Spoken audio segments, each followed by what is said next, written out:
दिनै जाबाय 22 मार्च 2020 मायथाइ भारत हादरनि प्रधानमन्त्री नरेन्द्र बिथाङा दिनैनि सानखौ जनता कर्फ्यू होननानै फोसावदोंमोन कर'ना भाइरासनि थाखाय जाहाथे रावबो गासै भारतनि सुबुंफोरानो जाहाथे बायजोआव ओंखारबोआ गावनि न'आवनो थानानै कर'ना भाइरासनिफ्राय रैखा मोननो थाखाय खावलायदोंमोन भारतनि प्रधानमन्त्री नरेन्द्र मोदी बिथाङा बिथांनि खावलायनाय लेखायैनो जों भारत हादरनि रावबो सुबुङा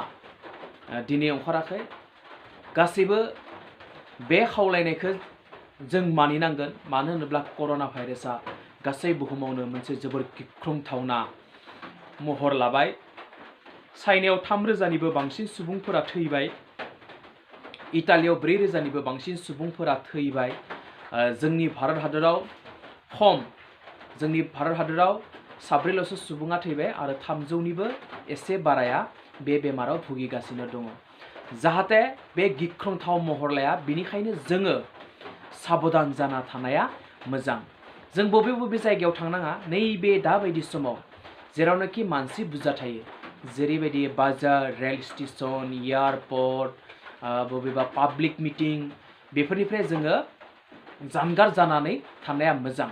आरो जोङो न'निफ्राय जुदि बबेबा बाजार बबेबा स्टेशन बास स्टेन्ड बबेबा जायगानिफ्राय जुदि फैयोब्ला जों साबोनजों आखाइखौ मोजाङै सुनांगो हायोब्ला जोङो न'आव फैनायनि उनाव आरामै दुगैनांगो साबोन लानानै आरो गावनि जा ड्रेस बेफोर ड्रेसखौ सुनानै सान्दुआव 4-5 घन्टा लामनानै होनांगो जोङो गिनांगौनि जेबो बाथ्रा गैया खालि जोङो केयारफुल थानाया मोजां जों मास्क गाननानै ओंखार आरो सोरबाफोर गुजुनाय मानसिनिफ्राय गोजान जानानै था जोङो सोरबा मानसिजों जुदि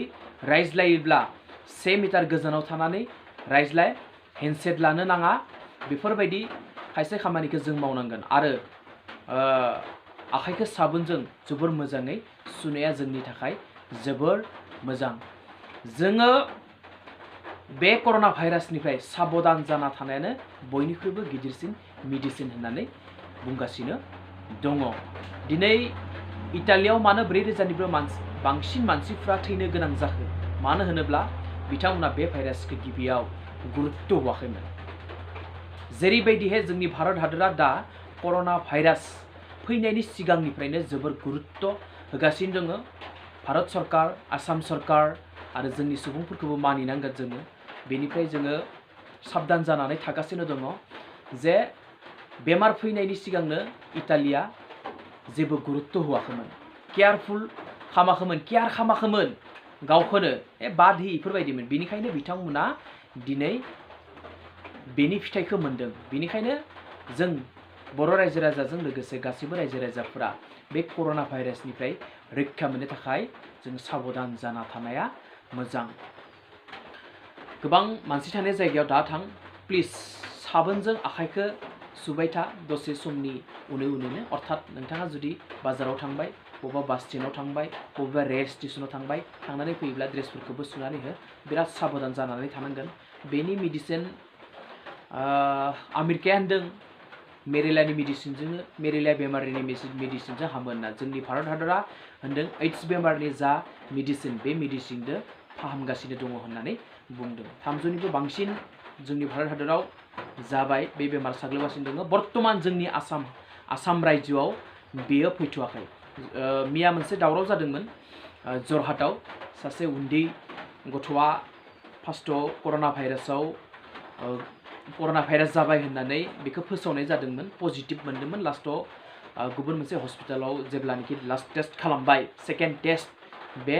टेस्ट खालामनायाव मिथिबाय जे पजिटिभ नङा नेगेटिभसो जोबोर मोजां बाथ्रा एकदम साबधान जानानै था जाहाथे जोंनि आसामाव बे बेमारा जानो हाया जायफोर गुबुन रायजोनिफ्राय जोंनि